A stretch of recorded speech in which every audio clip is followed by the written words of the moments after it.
The Sand Creek Massacre, the cold morning of November 29, 1864, began like any other on the plains of Colorado Territory.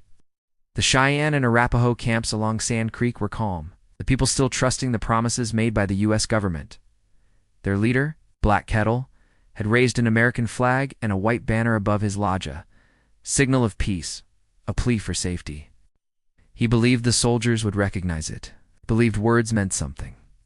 But at dawn, the sound of hoofbeats thundered across the prairie. Nearly 700 Colorado volunteers, led by Colonel John Chivington, advanced toward the sleeping village. They were armed, eager, and filled with hate stoked by months of propaganda, calling all native peoples savages. Chivington's orders were chillingly clear: kill and scalp all, big and little.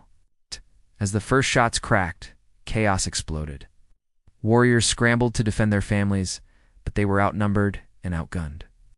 Women clutched their children and ran for the dry creek bed, screaming for mercy that never came. Smoke filled the air as tents burned and bullets ripped through the sand. Black Kettle stood helplessly before his lodge, shouting that they were peaceful, waving his flag high, but the soldiers didn't stop. The stars and stripes that had promised protection fluttered in the gunfire before falling into the blood-stained dust. For hours, the slaughter raged. More than 230 Cheyenne and Arapaho, most of them women, children, and the elderly, were killed. Bodies were mutilated, the land itself desecrated. The once quiet creek became a river of blood. When the soldiers finally withdrew, they called it a victory. But history would call it what it truly was: a massacre. The news spread across the nation, sparking outrage and congressional investigations. Even soldiers who hadn't participated condemned it as barbaric.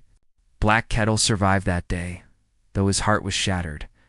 He would continue to plead for peace until he, too, was killed in another attack 4 years later. The Sand Creek Massacre remains one of the darkest chapters in American history, a moment when the flag of peace was trampled under boots of hatred. And the wind that still blows through that valley carries whispers of those lost voices, reminding the world that promises broken in blood are never forgotten